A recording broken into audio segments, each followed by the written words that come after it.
Well, welcome to another video segment from the Last Stand podcast with your less than humble host, Wild Bill of the Wild Bill fame. Ladies and gentlemen, I'm going to get right down to it. We currently have a school board that has a majority of members that are moving forward with plans to consolidate your children into what I refer to as super schools. It's consolidation, pure and simple. This is in direct opposition to what you, the people, have called for and have striven for, because you know all too well that super school consolidation tears your communities down. It makes harder for the things that you've called for: better academic outcomes, accountability, transparency, parental right and oversight issues, transportation and logistics, safety, student-teacher ratios, and the community cohesion that you've created and built upon over these many years. Furthermore, this current Board of Education is effectively split.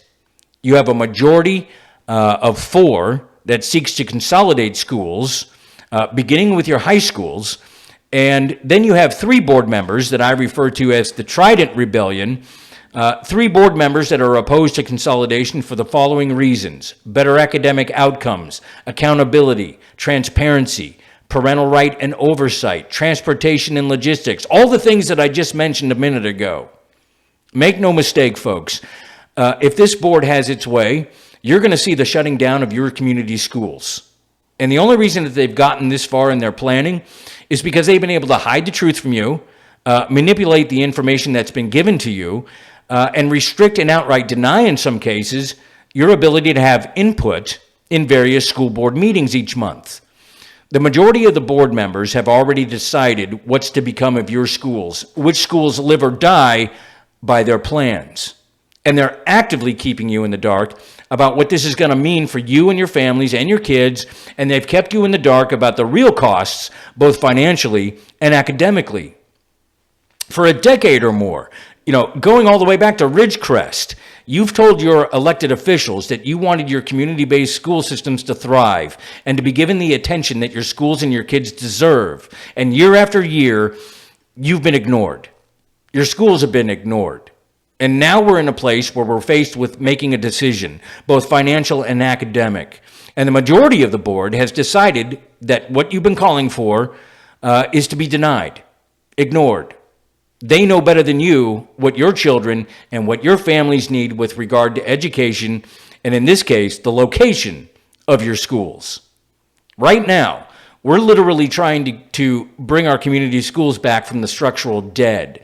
This, of course, is costing money. But instead of honoring your determined will here, with regard to community schooling, this Board of Education has year after year spent your money unwisely, from a house in Locust that ultimately had to be condemned to a central office that you had no choice or say in, right in the face of the struggles that your individual schools have had structurally and in the infrastructure across the county.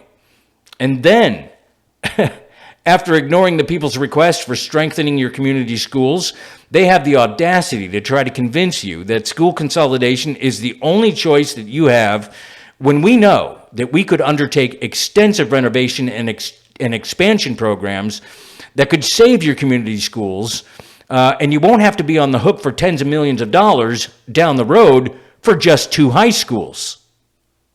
The other day, I was able to listen to a board committee meeting where they had a demographer there.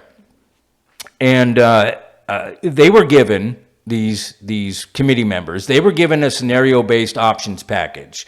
Now, no matter how you slice it, folks, we're looking at shutting schools down, okay? And we're looking at jamming our kids like Spam in a can into super schools.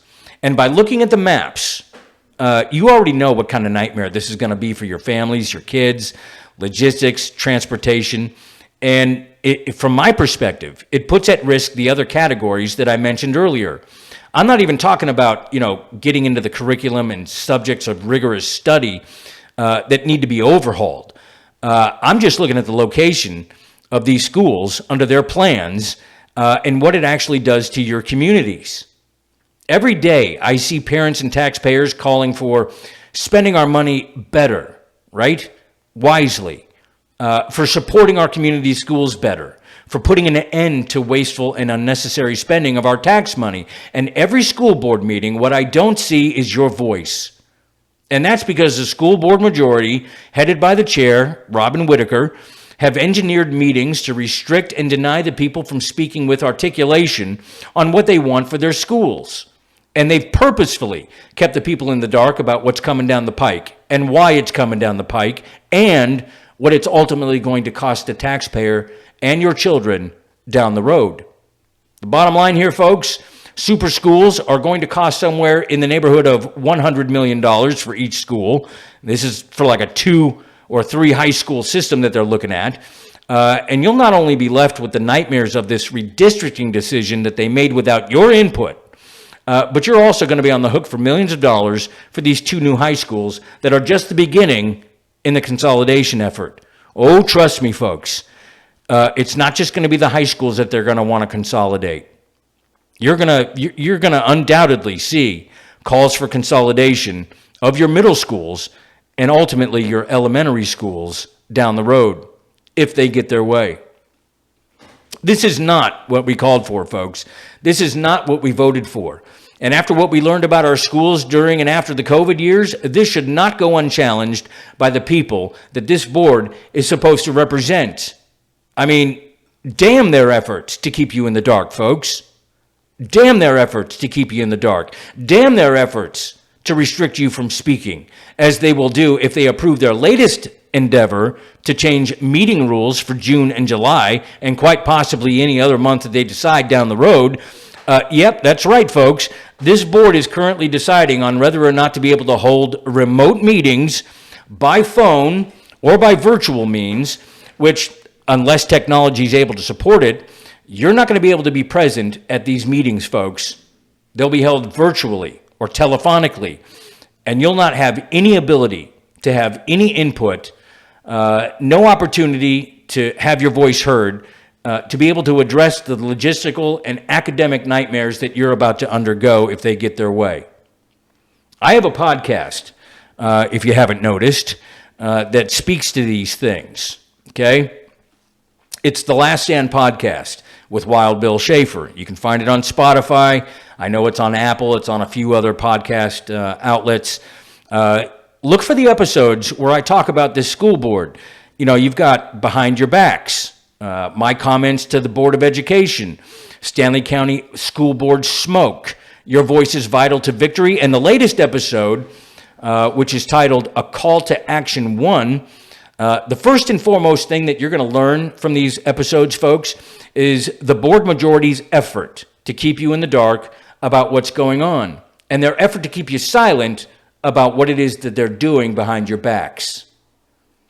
And the reason that we know what we know thus far is through focused study on the meetings, the minutes, the videos that are available, and the things that are sprung on the people out of nowhere regarding their schools. And in no small effort by the Trident Rebellion, who I talk about in my latest episode, the efforts of the Trident Rebellion to bring to light what it is that you're facing as a people under the boots of a monarch majority on the Stanley County Board of Education. The bottom line here, folks, is we want our community schools to thrive. We want our communities to be bound and connected to our community schools. We want better application of our hard-earned tax revenue, and we don't want to be on the hook for agendas that deviate from the needs and the will of the people. We, the people, know better that the future of this republic is found in the halls of our community-based school systems, and the people demand that this board listen to us and find solutions that will serve the interests of the people of these communities, their families, their children, and ultimately the state of North Carolina and the republic at large. And having said this, we the people expect better from this board, because if we don't see it and we don't feel it, the people will ultimately rise up and put forth representatives that will work with these 3 board members, this Trident Rebellion, to stop the financial and logistical madness and endeavor to serve the interests of the people. Folks, we got to start going to these meetings. We got to start coming to these meetings, and we have to start demanding that we be given the time to articulate our thoughts about our community schools, which, like I said, time after time after time on social media and elsewhere, I've heard nothing other than people want their community schools systems to thrive. They've been asking for this and demanding this since the days of Ridgecrest, which is still an issue that people bring up. And there are things going on behind the scenes about Ridgecrest that you have no idea about, folks. If they have their way, you're not going to have your community-based school system. That's why you got to start coming to meetings. That's why you have to start making telephone calls. That's why you have to start talking to people that are willing to run for a seat at this table to be able to turn the tide and reverse course on what it is that this current majority is trying to do to you. It's your voice, folks. It's your schools. It's your kids. And if it means anything to you, you'll start going to these board meetings. You'll start learning what these issues are. You'll start figuring out what it is that's going on behind your backs, and you're going to start calling for a different course of action. And you're damn sure going to start asking your officials, your county commissioners, your school board members, your other government officials, you're going to start asking and demanding that these people be prudent and frugal with your hard-earned taxpayer revenue and start applying it to the things that we need to allow our community schools to thrive. I'm just talking about location. I'm just talking about what the nightmare it is that's coming if they get their way. I'm not even getting into what we're doing in our schools in terms of curriculum. There are a lot of good things that are happening, okay? But there are things that we are at risk, and we still have issues that need to be fully addressed, issues that stem all the way back to 2020, okay? I'm not even talking about those things yet. I'm just talking about this first red flag that we have right now, which is the endeavor, the effort to consolidate your kids into super schools, and the effort to restrict and silence your voice in opposition to it. So, start showing up to these meetings, folks. And if you find the time, the Last Stand podcast with Wild Bill Schaefer, you're going to start figuring out a few things. And we're going to continue to talk about it. I believe in you people. Start taking notice. Start taking action.